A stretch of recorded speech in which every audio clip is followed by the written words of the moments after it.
For the past 37 years, Miami-Dade County Parks, in partnership with the Miami-Dade Commission for Women and the Parks Foundation of Miami-Dade, has proudly honored women whose achievements and service have strengthened our community. Representing diverse backgrounds and experiences, these remarkable women continue to shape the future of Miami-Dade County. Through arts and entertainment, they inspire creativity and preserve culture.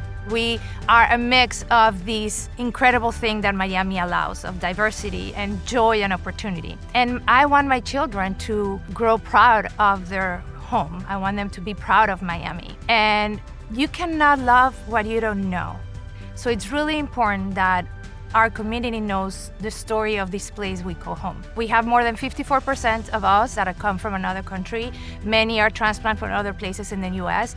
We all have our backgrounds, our own experiences, but we're here in Miami. And we need to know the stories of those who came before us so we can better appreciate how we got here and how we can build a better Miami for the future. And the reality is that people who know their place and are connected to place, then will take better care of their community. Through community spirit, they create a sustainable future and uplift those around them. So the two initiatives that I co-founded, volunteercleanup.org and the 100 Women Who Care Miami Beach chapter, both stemmed from seeing a problem, which is really just an opportunity in disguise, and having an idea and the ability to do something about it. So in the case of volunteercleanup.org, just being good Miamians and being out on the water, kayaking, we just couldn't help but notice all the trash that we were finding. So we would slowly start to pick it up and, haul it back on our kayak. But we realized that the problem was so monumental that it was going to take more than Dave and I, Dave is my partner in all things, to really, make a sizable impact. And so we had this crazy idea to build a website where people could find a cleanup or organize a cleanup. And a little idea and a website, turned into a much bigger grassroots movement around the issue of marine debris. Similarly, with the 100 Women Who Care Miami Beach chapter, there was a different chapter in the community that was broader geographically that had kind of fallen by the wayside. So I think both of those stories really are just about taking the initiative, and that's really what leadership is to me, having an idea and then just, getting started and hopefully finding other people to join in, and really about the power of the collective. As non-elected and elected officials, I was born and raised in Miami-Dade County, and this is where my values were formed. Early in my career, I had the opportunity to live, work, and study in some of the most iconic national parks in the country, including Denali, Yellowstone, Grand Teton, Redwood, and Grand Canyon National Parks. Spending time in these vast, iconic landscapes really inspired me to preserve public lands.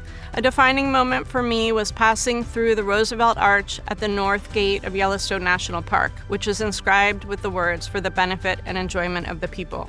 That is a philosophy that I carry with me in my work in Miami-Dade County Parks.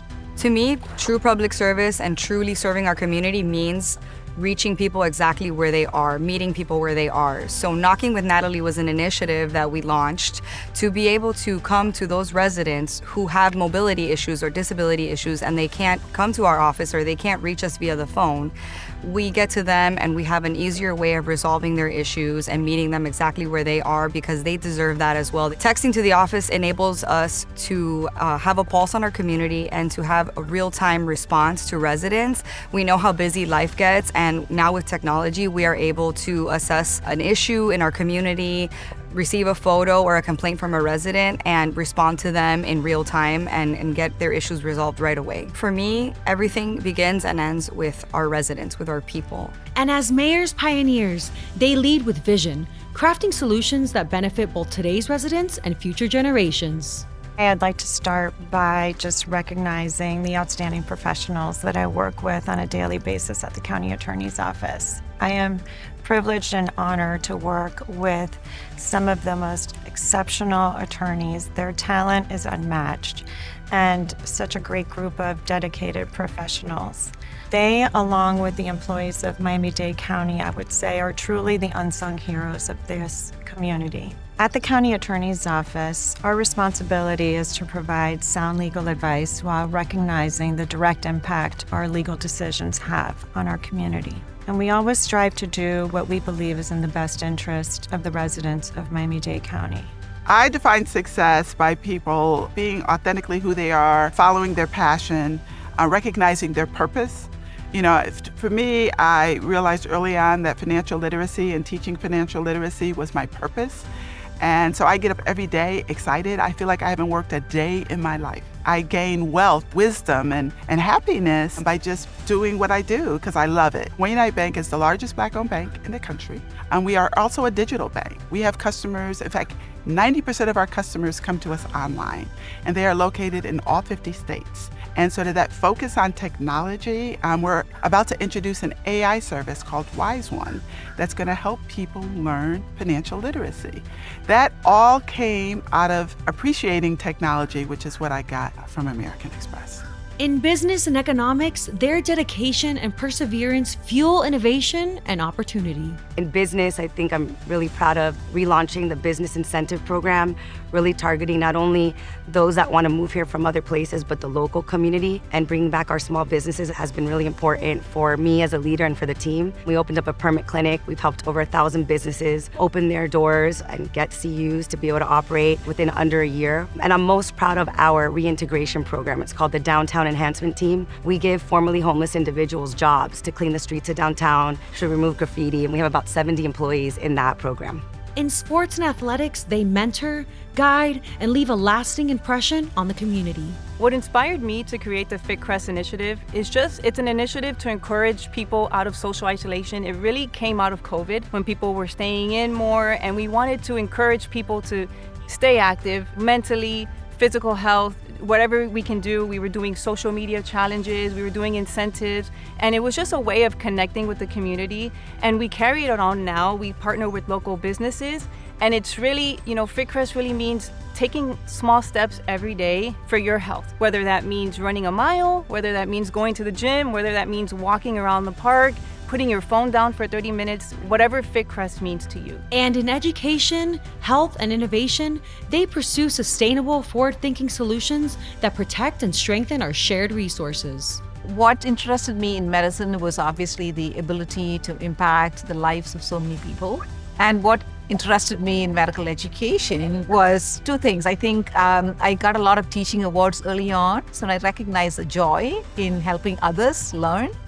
And now at a larger scale as the executive dean, I get to make decisions on how to train our residents, our students, and all that. And those are the future physicians who actually impact the lives of people in our community. And that's a big responsibility and a big privilege.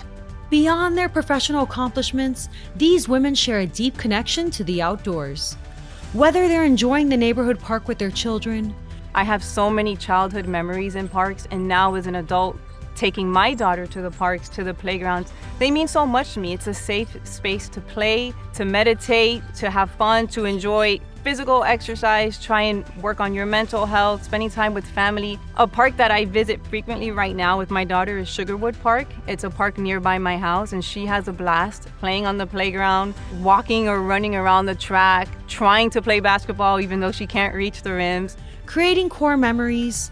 Most people understandably see a park as open green space, a place to go relax or take your kids to soccer. And that's certainly part of it. But as county attorney, I see parks in a very different way. As a child, my fondest memory would be of Cranton. I was fortunate to have been raised by a father who loved the beach as much as I did. Some of my fondest memories are of just spending the weekends with my family in Cranton and at the beach. Leaders at the forefront who value our parks and see the benefits they offer to their district. One of my favorite parks is 80 Barns. It is a regional park in my district. It's a 65-acre beautiful park, and it has so many activities for families and children of all ages. There's nature trails, swimming. There's all sorts of things that we can take advantage in 80 Barns. That's absolutely, one of my favorite parks to highlight. Or preserving the natural beauty of our parks for future generations. So I think it's safe to say that I am definitely living my best park life. I was married in a park at historic Virginia Key Beach Park, and I live between two county parks, Pelican Harbor, where we love to kayak and paddle, and also Haulover, where we've participated in the sea turtle releases. Of course, parks are linked to the work that we do, as many of the cleanups we are doing are at shoreline parks. So a really good example of that would be the big annual countywide event that we do, the International Coastal Cleanup Day. We have 60 60 cleanups that happen all over the county with about 3,000 volunteers. And so, of course, I might be the one, setting the overall direction and guiding, but it's really the collective, right? So all of the individual leaders of these 60 cleanups that make it come all together. So it really is a group effort. Each of these 9 inspiring women embraces the spirit of park life. Together, they are building a brighter, more resilient future for our community, while truly living a park life.